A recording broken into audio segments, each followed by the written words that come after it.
where the wild things are.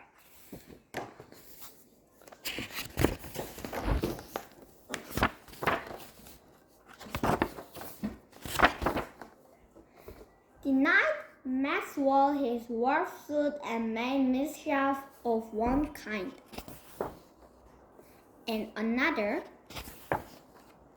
His mother called him, "Well done," and Max said, "I'll eat you up."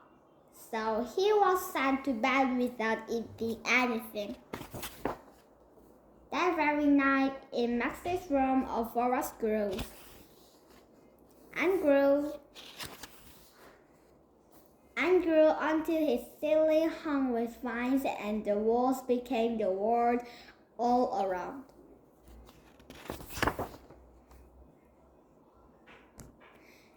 And an ocean tumbled by with a private boat for Max, and he sailed off through night and day, and in and out of weeks and almost over a year to where the wild things are. And when he came to the place where the wild things are, they roared their terrible roars and gnashed their terrible teeth and rolled their terrible eyes and showed their terrible claws.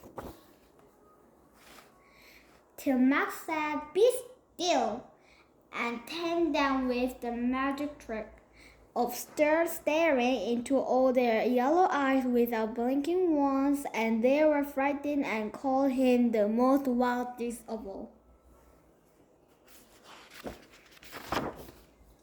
And made him king of all wild things. "And now," cried Max, "let the wild rumpus start."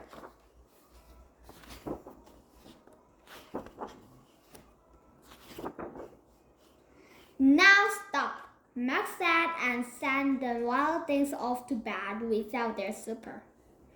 And Max, the king of all wild things, was lonely and wanted to be where someone loved him best of all. Then around from far away across the world, he smelled good things to eat.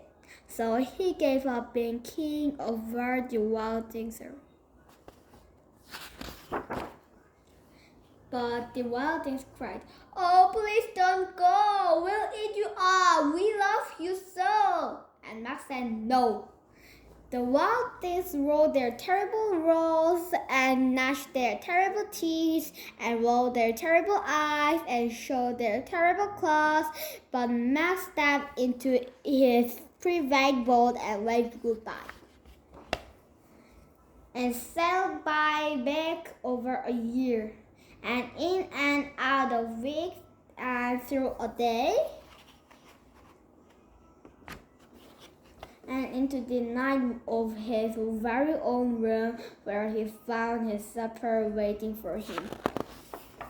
And it was still hot. The end.